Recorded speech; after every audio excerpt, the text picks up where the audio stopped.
Hi everybody, this is Kevin and welcome back to another manga review. And once again we're going to be taking a look at Fairy Tail with volume 17 from Hiro Mashima, which is the continuation of the Orashion Seis arc.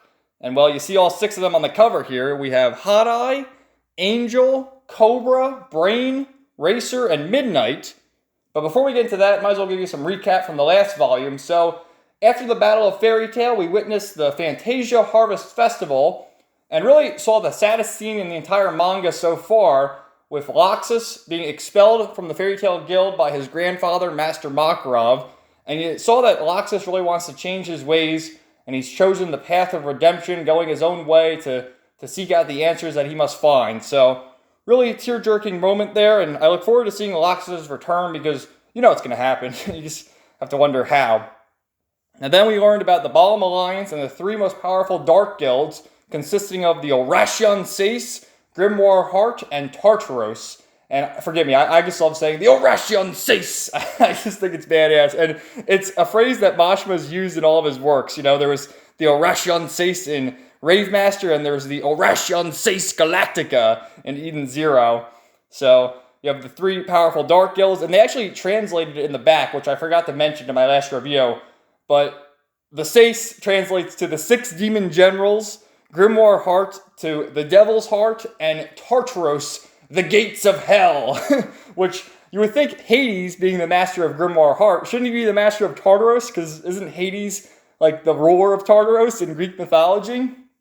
But I digress. We also got a little scene with Ultir speaking with Hades, talking about their plans, how they're going to revive Zeref.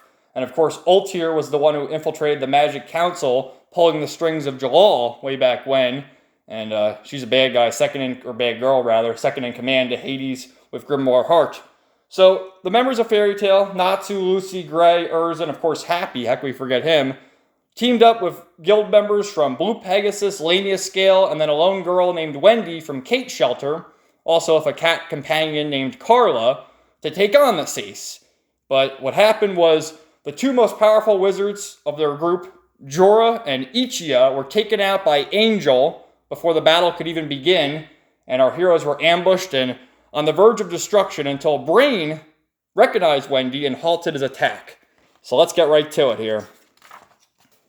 So yeah, we have Leon yet again, Gray's rival.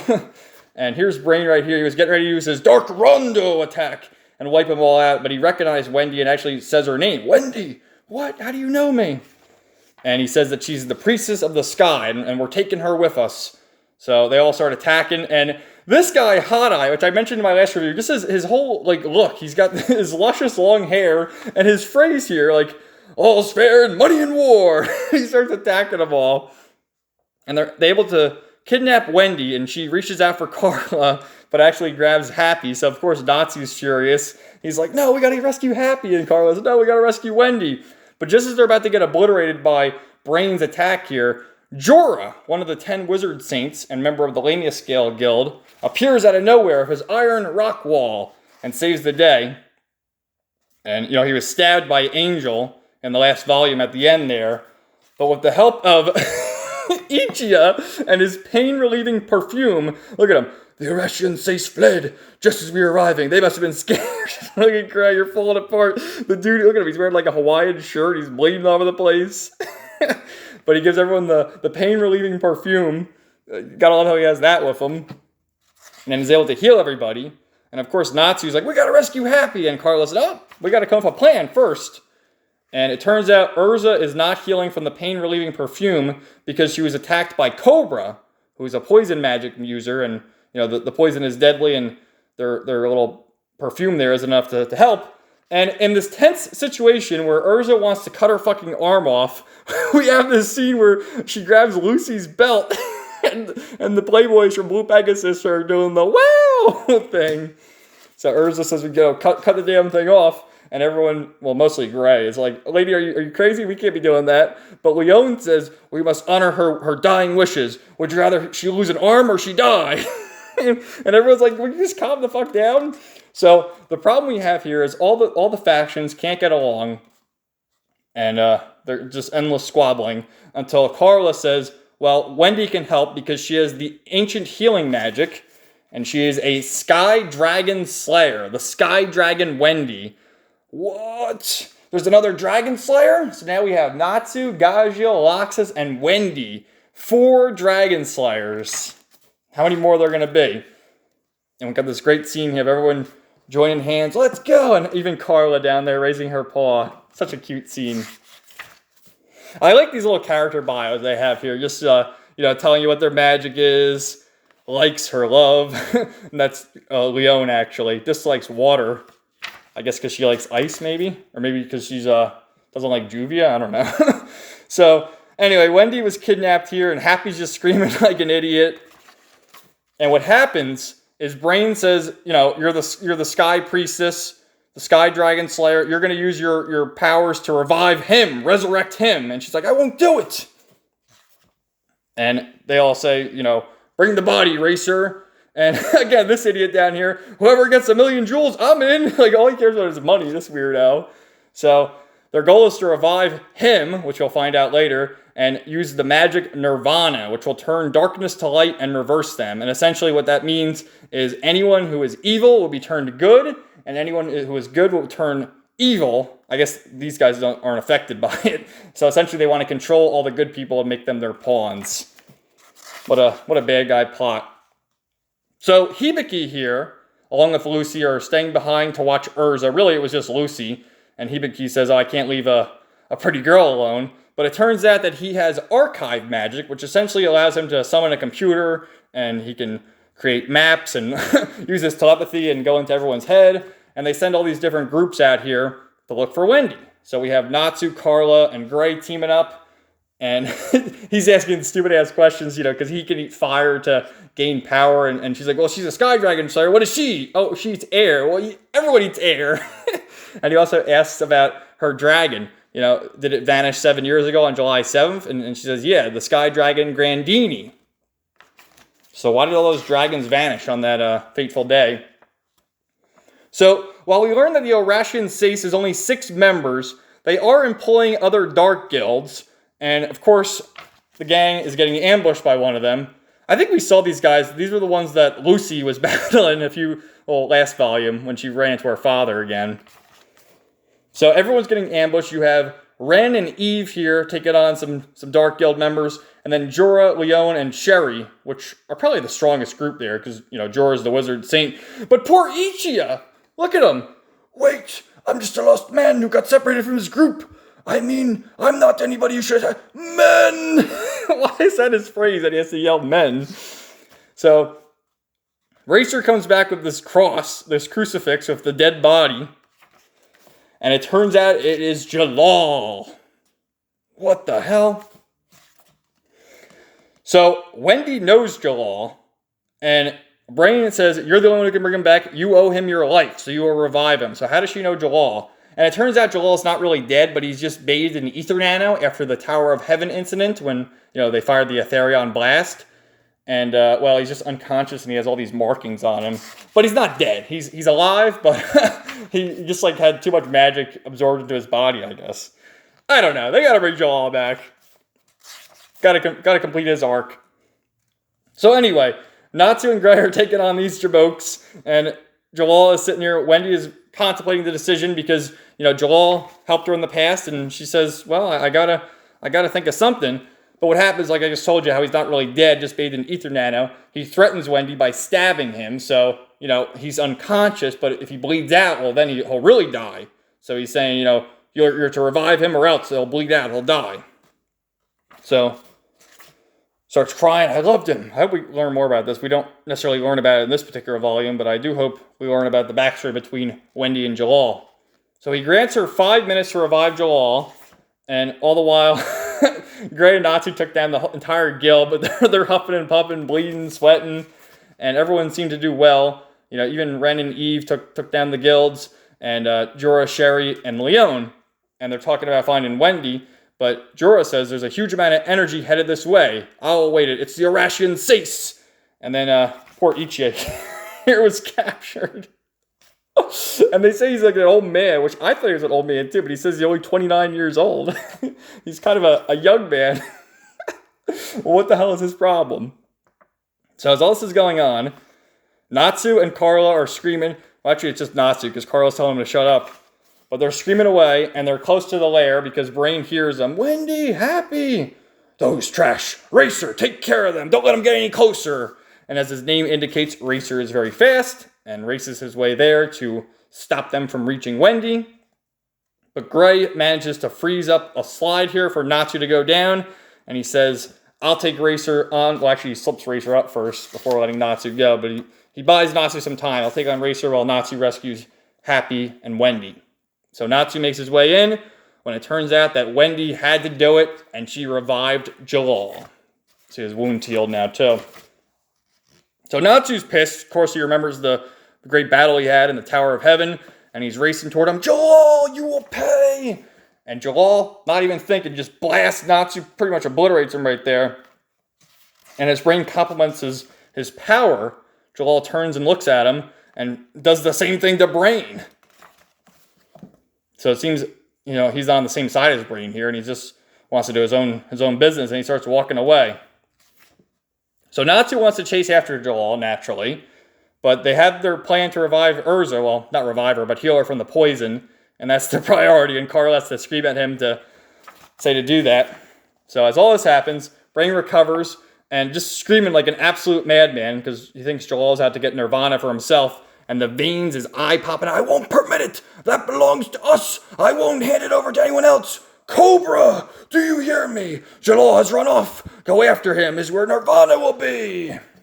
I hear you loud and clear. So, also Cobra, not only does he use poison magic, but he has a heightened sense of hearing where he can hear everything.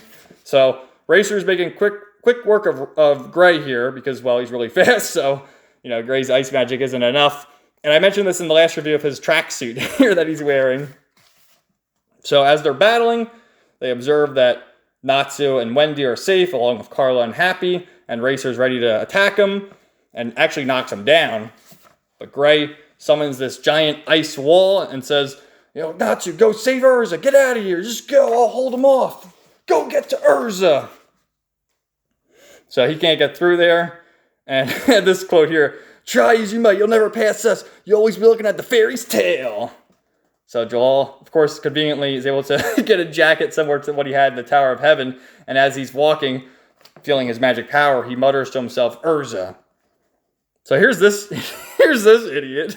Ichiya Mandalay Kotabuki, the perfume magic. And he likes every woman in the world. What a player right there.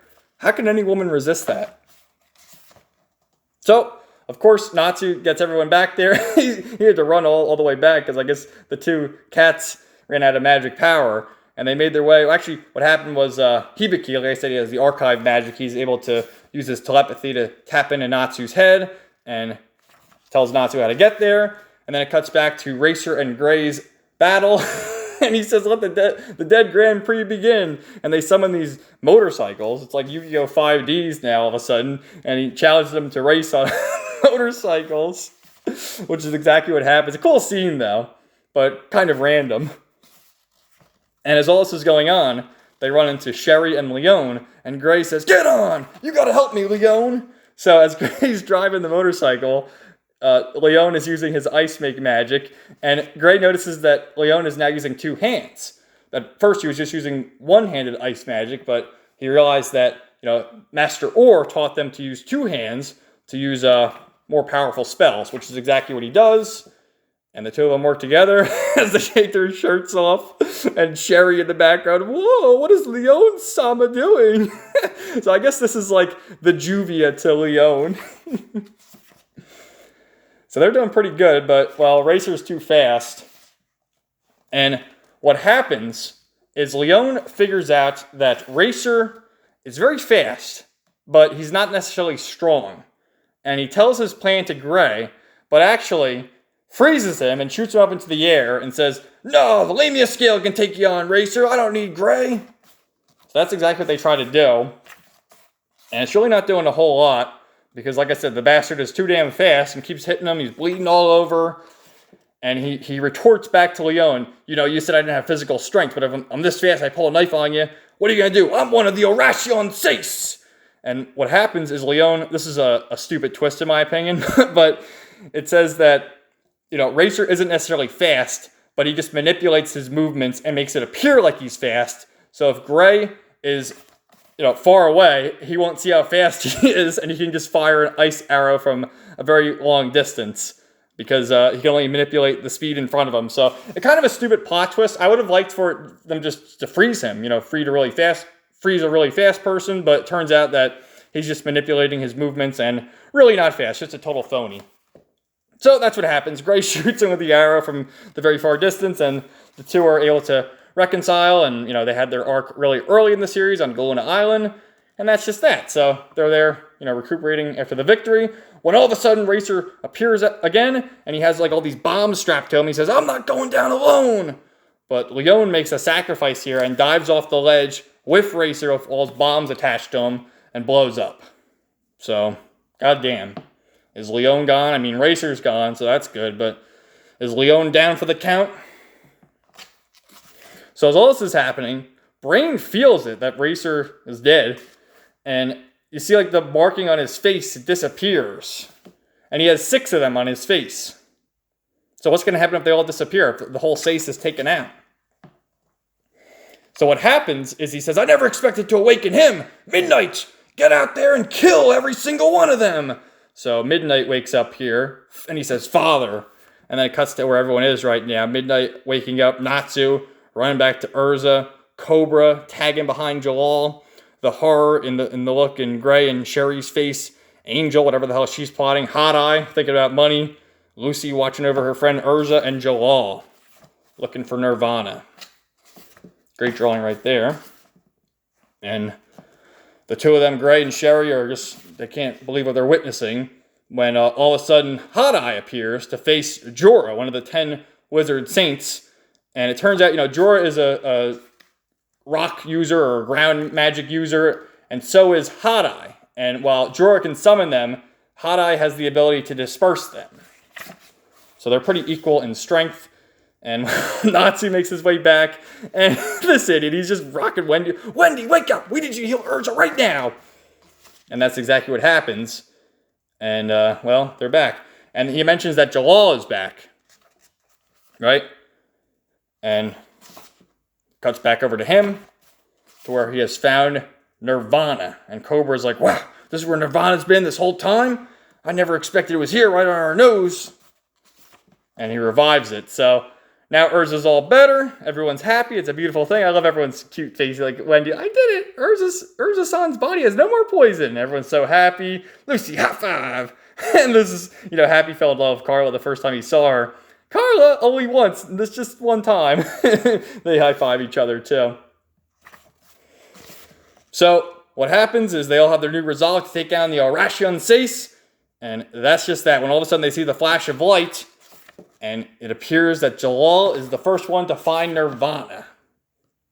And everyone's witnessing the light here. And Natsu realizes that's where Jalal is. To which Lucy says, "Wait, I thought we defeated Jalal all those arcs ago. How is he still alive? I can't allow Jalal and Urza to meet." When, just as he's saying that, Urza wakes up. So she heard Jalal's name. So like I said, the magic of Nirvana turns all that are light to dark. And just in that horrible moment of seeing Leon die, we see Sherry make the turn in her eyes. And then this idiot starts saying that, he's going through a mental breakdown here, where all he cares about is love. So he's turned from bad to good. So all while this is going on, Wendy starts crying, thinking about how it's all her fault because she cured Jalal. And Hibiki hits Wendy and knocks her out. And, Natsu's racing to find Jalal first, and, leaving him in the dust. So it's just the two cats with Lucy and Hibiki, and he says to Lucy that, actually, no, sorry, I skipped a little, because Urza disappeared while they were all yelling. So Urza's running to find Jalal, so now Natsu has to find Jalal before Urza finds Jalal. And then Hibiki says to Lucy that he knocked Wendy out because she was teetering on the edge, and if she's unconscious, she won't go to the dark. So, and then Happy's like, this makes no sense. I know. So, yeah, Sherry's all pissed off attacking Gray because she thinks it's Gray's fault that Leon's dead. And, our whole team is just turning against each other. And, yeah, Hot Eye, look at him. who really needs money? All I care about is love now. His luscious locks. And he says, I want to reform my ways, and he starts hugging Jorah. I mean, what the hell? I thought we were going to get an epic battle here, but turns out that he's just a big goof overall. So here's Midnight now, taking down all the lesser members. He took down Eve from Blue Pegasus, and he says the hunt begins.